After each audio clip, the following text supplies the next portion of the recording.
जीवन को कुर्बान किया। उस क्रम में दुनिया को शांति का उपदेश देने वाले महामानव महामना गौतम बुद्ध साहब, उनकी विचारधारा को पूरी दुनिया में प्रकाशित करने वाले चंद्रगुप्त मौर्य सम्राट अशोक जी, उनकी विचारधारा को और आगे बढ़ाते हुए स्वराज की परिकल्पना को लेकर पूरे बहुजन समुदाय के बहुजन नायक वीर छत्रपति शिवाजी महाराज, एक बार जोरदार ताली चाहता हूं महापुरुषों के लिए।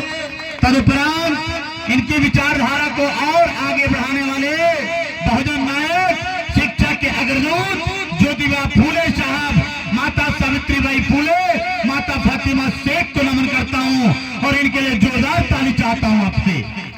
तदुपरांत इन महापुरुषों की विचारधारा को वास्तविक जमीन पर रूपांतरित करने वाले बहुजन नायक, आरक्षण के जनक छत्रपति साहू जी महाराज और छत्रपति साहू जी महाराज की विचारधारा को भारतीय संविधान के रूप में, संविधान के एक एक उपखंडों में रूपांतरित करने वाले विश्व बौद्ध दुनिया के सबसे बड़े नायक महामानव डॉक्टर भीमराव अम्बेडकर साहब को नमन करता हूं और एक बार जोरदार ताली चाहता हूं।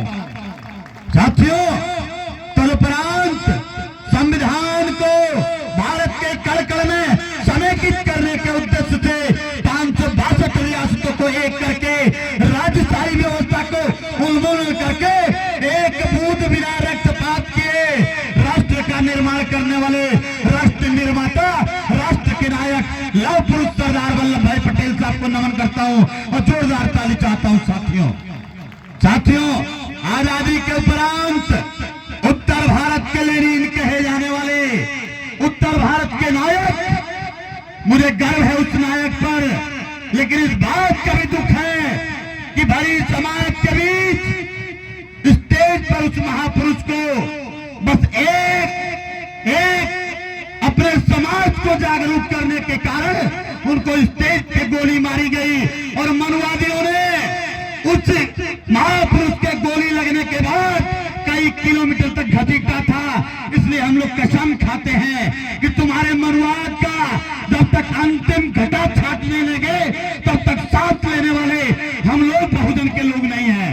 इसलिए उस नायक जगदेव बाबू को नमन करते हैं। एक नारा दिया था उन्होंने, याद हो गया आप सबको, याद हो गया आप सबको। उन्होंने कहा था बस एक बात तो उन मनवादियों के दिल में छेद किया था, अब की सावनवादों में और गोरी कलैया कादों में, बस इतने उनका जुर्म था। और ये जुर्म नहीं था, मैं इस बात पे कहना चाहता हूं, उन्होंने कहा था अब की सावन भादों में, गोरी कलैया कादों में, यानी इस बार की धान लगाने में केवल हमारी माताओं का खेती में नहीं जाना होगा, तुम्हारी माताओं को भी इस खेत में आकर के धान लगाना होगा। बस इतना ही तो कहा था। लेकिन मैं कहना चाहता हूं ऐ जगदेव बाबू, आपके खून का बलिदान, आपका एक एक कतरा इस जमाने की आबो हवा में बहुजन नायकों को पैदा कर रहा है। आगे बढ़ते हुए दुनिया में वास्तव में पाखंड को जमीनों तले गाड़ने वाले, सच्ची रामायण गाथा को लिखने वाले पेरियार साहब, पेरियार ललई यादव साहब, एक बार जोरदार ताली चाहता हूं उनके लिए। तदुपरांत वास्तविक मानववाद के चिंतक, वास्तविक आरएसएस को धरातल में गाड़ने की मंसूबा लेकर निकलने वाले मनुवाद के सच्चे प्रहारक, मनुवाद के सच्चे प्रहारक, जो मनुवाद को प्रहार करने वाले, विचार रखने वाले महामना अर्जक संघ के संस्थापक डॉक्टर रामस्वरूप वर्मा साहब। तदुपरांत पूरे भारत में बहुजनों को अंगुली पकड़कर एक एक लोगों को पूरे उत्तर भारत समेत एक एक गांव जाकर, एक एक जिले जाकर अंगुली पकड़कर राजनीति सिखाने वाले, राजनीति की नर्सरी पैदा करने वाले बहुजन नायक, मैं बड़े अदब के साथ कहता हूं, माननीय कांशीराम साहब को नमन करता हूं और जोरदार ताली चाहता हूं। साथियों, तदुपरांत सभी संतों, गुरुओं, महापुरुषों को नमन करते हुए सीधे मुद्दों पे बात करता हूं। प्यारे वीरों, आज जो हजारों की तादाद में बैठे हुए इस बहुजन सम्मेलन में आए हुए मंचासीन समस्त साथीगण, अभी जो वक्ता हमारे पहले आप सबने बात रखी, आप सबने वो 1-1 करोड़ की बात रखी, अरबों की बात रखी। सरदार सेना के सभी क्रांतिवीर, उत्तर प्रदेश प्रभारी, बुंदेलखंड प्रभारी बहन मीरा भारती समेत आदरणीय कविवर महोदय प्रखर जी तथा बहुत अदब से अपनी बात को रखे आदरणीय प्रवक्ता महोदय, आप सबका और संचालक महोदय का बिना नाम लिए एक साथ सबका अभिवादन व्यक्त करता हूं।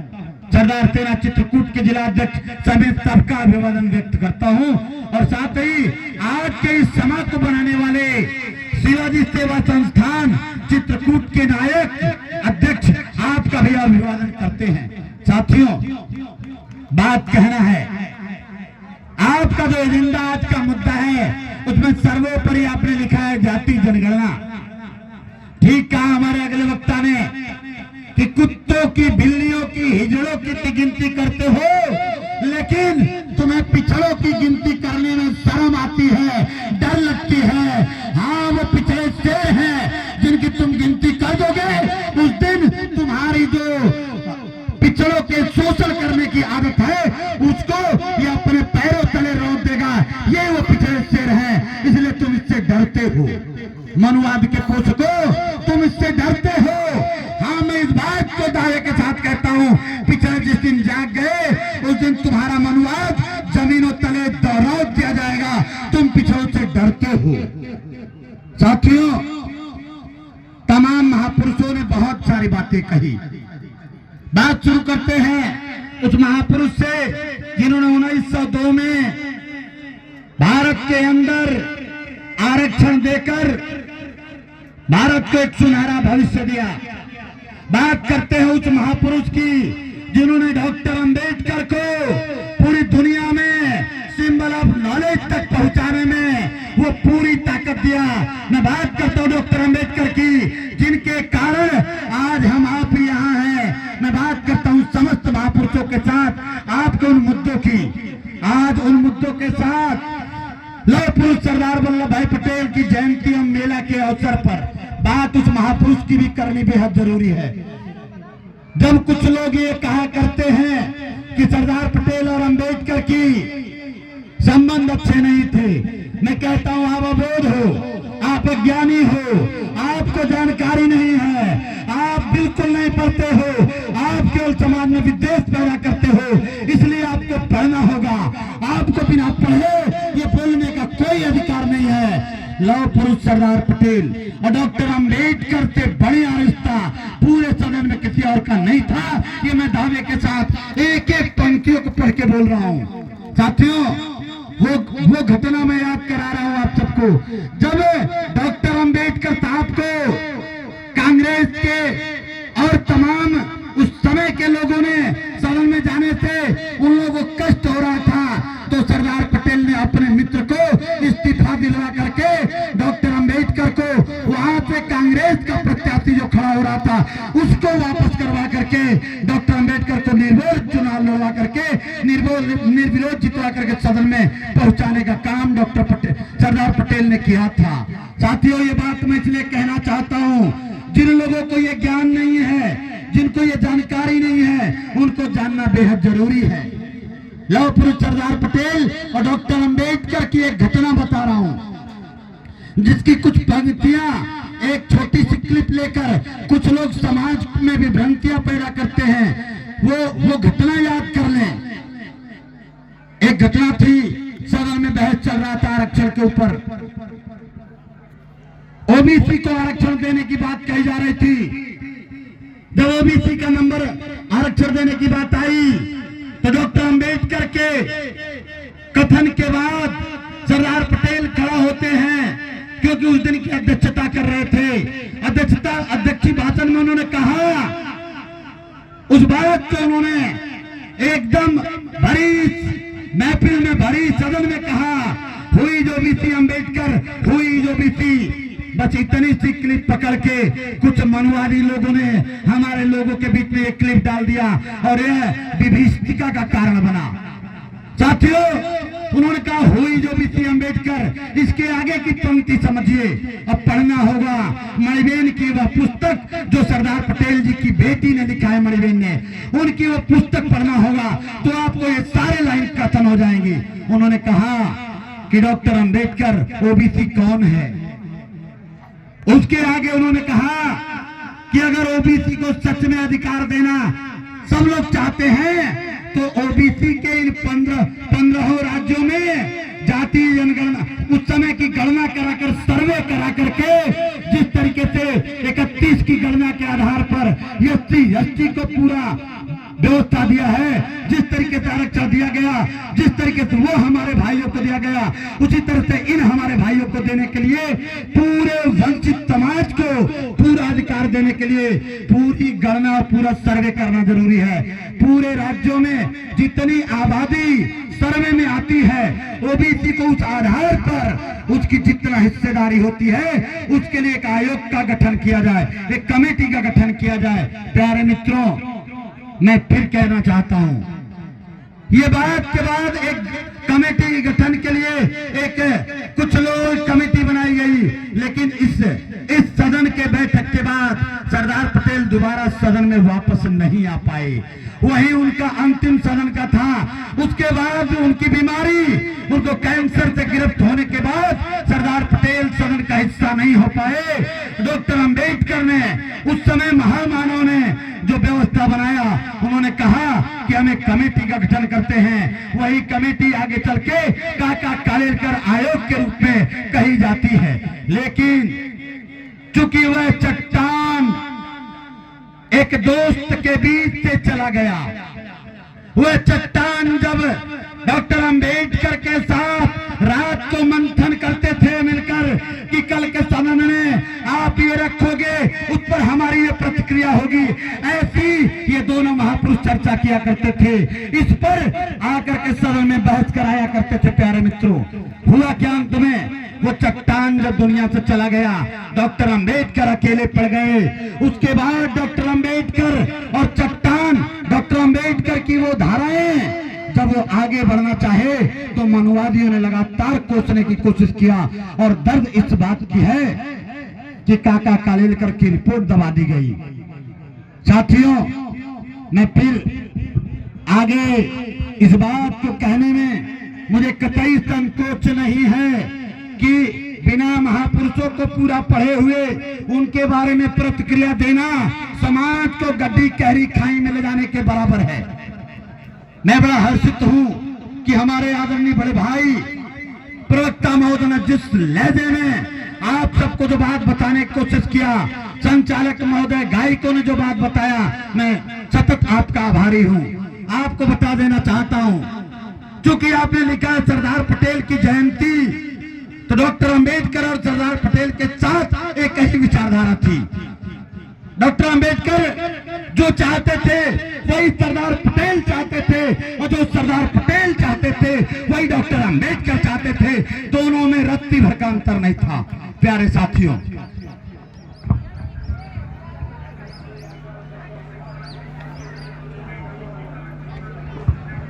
सरदार पटेल का एक कथन मिलता है, आपको पढ़ना होगा। ऊंच नीच जाति धर्म, इस बात को समझना, ऊंच नीच जाति धर्म पंथ एवं संप्रदाय को आजाद भारत में जगह नहीं देना चाहिए, उसको सतत समाप्त कर देना चाहिए। ये सरदार पटेल का कथन है। इसका मतलब यह हुआ कि जो डॉक्टर अम्बेडकर चाहते थे कि जाति व्यवस्था समाप्त हो जाए, धर्म का जो धार्मिक उन्माद है वो समाप्त हो, संप्रदाय समाप्त हो, ऊंच नीच समाप्त हो, यही सरदार पटेल का कथन था। दोनों में कोई अंतर है क्या? जोर से बोलिए, कोई अंतर है क्या? विचारों में कोई अंतर नहीं। कुछ लोग सरदार पटेल को धार्मिक कहते हैं, तो मैं आपको याद दिला देता हूं, गुजरात के सोमनाथ मंदिर के दौरान जब वहां विवाद खड़ा हुआ, तो चूंकि वो गृह मंत्री थे, कानून के रखवाले के रूप में देश के अंदर उनकी सबसे बड़ी प्रशासनिक जिम्मेदारी थी। गुजरात जलने जा रहा था। गुजरात को बचाने के लिए उन उन्मादियों के बीच में उन्होंने सोमनाथ मंदिर का जीर्णोद्धार करवाया। लेकिन आप भूल रहे हैं, वही सरदार पटेल ने जब विवाद हुआ फैजाबाद में तो राम मंदिर पर ताला भी लगवाया, उसी सरदार पटेल ने। इसलिए मैं कहता हूं सरदार पटेल धर्मनिरपेक्ष थे। सरदार पटेल किसी अंध धार्मिक के समर्थक नहीं थे। जैसे डॉक्टर अंबेडकर धर्मनिरपेक्षता के प्रखर प्रहरी थे, वैसे सरदार पटेल धर्मनिरपेक्षता के प्रखर प्रहरी थे। अब आपको जानना होगा, समतावादी सरदार पटेल मौलिक अधिकार आयोग के चेयरमैन। मौलिक अधिकार, कुछ लोग कहते हैं डॉक्टर सरदार पटेल आरक्षण के विरोधी थे। अरे मेरे बुद्धि के लोगों, आपकी बुद्धि यहाँ है कि बुद्धि पता नहीं कहाँ है, समझना होगा। सरदार पटेल मौलिक अधिकार आयोग के चेयरमैन थे, अध्यक्ष थे, और मौलिक अधिकार आयोग के अंदर हमारे आरक्षण से लेकर वो सारी SC ST OBC के वो अधिकार थे जिसको हमें आपको जरूरत थी। तो बिना आरक्षण मौलिक अधिकार आयोग के चेयरमैन के इजाजत से आरक्षण लागू हो गया क्या? हो गया क्या? आपको मालूम है, आरक्षण लागू करने की पहली साइन सरदार पटेल की और दूसरी साइन हमारे महापुरुष डॉक्टर अंबेडकर की है। इन दोनों महापुरुषों की साइन सबसे पहले हुई है। साथियों,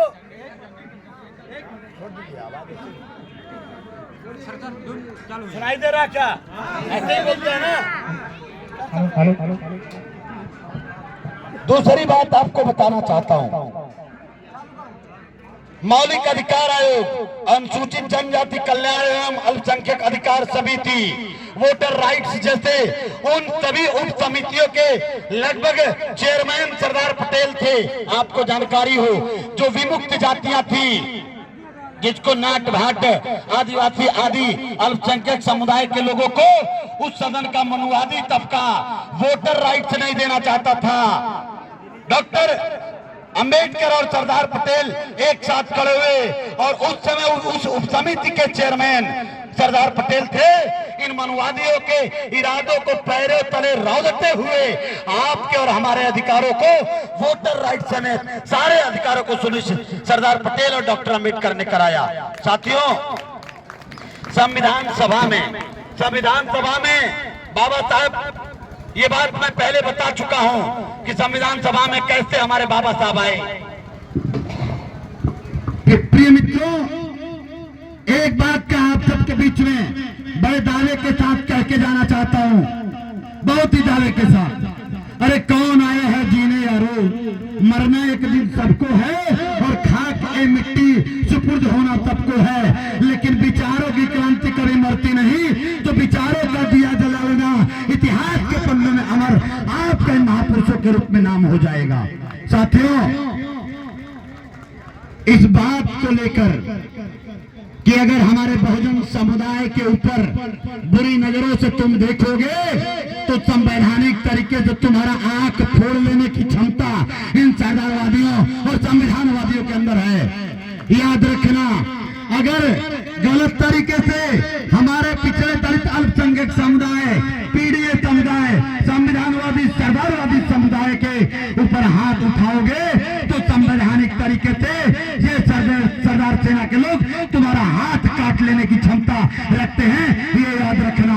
अरे मनवादियों याद रखना, सामंतवादियों याद रखना, हम वही डॉक्टर अंबेडकर और सरदार पटेल के वैचारिक औलाद हैं। इन सैकड़ों महापुरुषों के वैचारिक औलाद हैं। इनकी विचारधारा के साथ तुम हमारे लोगों का बाल बाका नहीं कर सकते हो। इसी के साथ आज के बहुजन सम्मेलन में सभी समस्त जो भी मंचासीन महापुरुष बैठे हैं, आप सबका, जो भी सामने बैठे हुए अग्रज लोग, नौजवान, माता बहन, आप सबका आभार व्यक्त करते हुए मंच के संचालक और आज के शिवाजी सेवा संस्थान चित्रकूट के अध्यक्ष आयोजक साथियों का दिल की गहराइयों से आभार व्यक्त करता हूं।